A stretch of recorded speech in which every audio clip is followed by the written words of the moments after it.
এই জন্য তাকে এমন জ্ঞান আপনি প্রথমে দিয়ে দেবেন, ও যখন এই দায়িত্ব পালন করুক দুর্নীতি করবে না। আপনি দেখেন আগে কিন্তু 5 এবং 8-এ 100 মার্কের কোরআন ছিল, হাদিস ছিল, ফিকহ ছিল, ইসলামী ইতিহাসগুলো ছিল 100 মার্কের বৃত্তি পরীক্ষায়। কিন্তু আমাদের দুর্ভাগ্য, আগে যারা দায়িত্ব ছিল এই 15 বছরে ওরা এই বৃত্তি পরীক্ষায় 100 মার্ক কোরআন হাদিস তুলে দিয়েছে। আরে পরীক্ষার জন্য অনেকে পড়ে না, সেটা যদি সিলেবাসে না থাকে ও জীবনে হাত দেবে।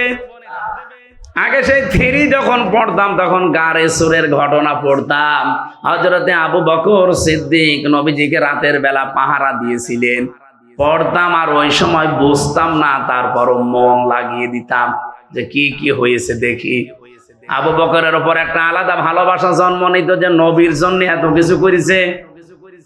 ওখানে শিক্ষায় দেখবেন 2-3 লাইন আবার লেখাও ছিল যে হযরতে আবু বকর নবীজির জন্য একটা দিন একটা রাত এই কষ্টটা করার কারণে আল্লাহ এত বেশি খুশি হয়েছিলেন।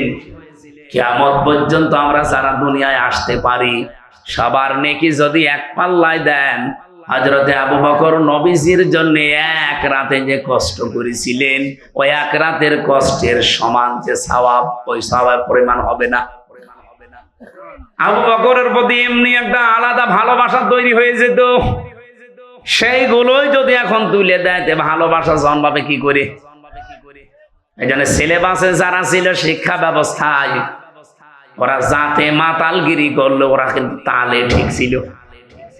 আপনি দেখেছেন যে কয়েকজন মানুষ দায়িত্ব পালন করেছে, নুরুল ইসলাম নাহিদ, ডাক্তার দীপুমণি, আর এই যে চট্টগ্রামের নফেল, এগুলো লেখাপড়া কোন জায়গায়, এগুলো প্রোটেকশন কোন জায়গা থেকে? সর্বশেষ যে লোকটা দায়িত্ব ছিল এই মহিউদ্দিনের ছেলে নফেল, চট্টগ্রামের শিক্ষা মন্ত্রণালয় ছিল, ওর পড়া ভারতের রামকৃষ্ণ। যারা রামকৃষ্ণ থেকে পড়ে এসে আমাদের মুসলমানের 92% মুসলমানের দেশের শিক্ষা ব্যবস্থায় শিক্ষামন্ত্রী হবে, অত কোরআন হাদিস পড়াবে। এই জন্য 100 মার্কের ছিল আবার তুলে দিয়েছে, দরকার নেই। আমরা চাই আবার এই দেশে সকালবেলা ফজরের পরে কোরআনের আওয়াজ বিভিন্ন ঘর থেকে আসতে থাকবে। এটা চান না? খালি আসলে আজকে আসার পরে প্রায় 4-5 জন বাচ্চা এসে বসে মাথায় হাত দেন, দোয়া করেন। কি দোয়া করব? বাচ্চাগুলো খারাপ হয় ওই সময় যখন মায়ের পেট থেকে দুনিয়াতে আসে, কারণ এই 10 মাস 10 দিন মায়ের পেটে থাকাকালীন ও অনেক কিছু ওখান থেকে নিয়ে আসে।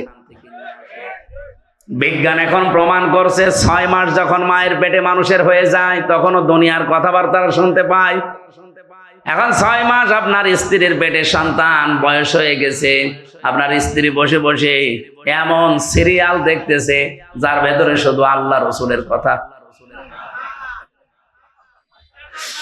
ওইটা দেখে আর ওর ভেতর থেকে তো সব শুনতেছে, ওইটা প্র্যাকটিস করে, আসার পরে ঠিক ওইটা আচরণ করে। বলেন দোয়া চাই আমার কাছে, হুজুর দোয়া করেন আব্দুল কাদের জেলানির মতো ছেলে চাই। আব্দুল কাদের জেলানি এমনি হবে? সম্মানিত মা বোন যারা এসেছেন, শুধু ওয়াজ শুনতে আসা না, এখন থেকেই পরিবর্তনের নিয়ত করে বাড়ি যাবেন। হযরতে আব্দুল কাদের জেলানি রহমতুল্লাহ আলাইহি যে মায়ের পেটে এসেছিলেন, আপনি সেই মায়ের জীবনী পড়ে দেখেছেন কোনদিন? আমি কারাগারে থাকতেই 3 বছরে গুরুত্বপূর্ণ যে বইগুলো পড়ে শিক্ষা নিয়েছি তার অন্যতম প্রোডাক্টিভ মুসলিম কারাগারে রাত দিন। আর এই যে আব্দুল কাদের জেলানি রহমতুল্লাহ আলাইহির জন্ম, এত সুন্দর করে সেখানে শিক্ষামূলক বিষয়গুলো তুলে এনেছে। সন্তান পেটে রাখা অবস্থায় যদি ওগুলো পড়তো তাদের ঈমানও বৃদ্ধি হতো জাইনাব আল গাজালির মতো। আব্দুল কাদের জেলানির মায়ের নাম ফাতেমা, এই মেয়েটার মতো আমাদের মেয়েদেরও মায়েদেরও ঈমান মজবুত হতো।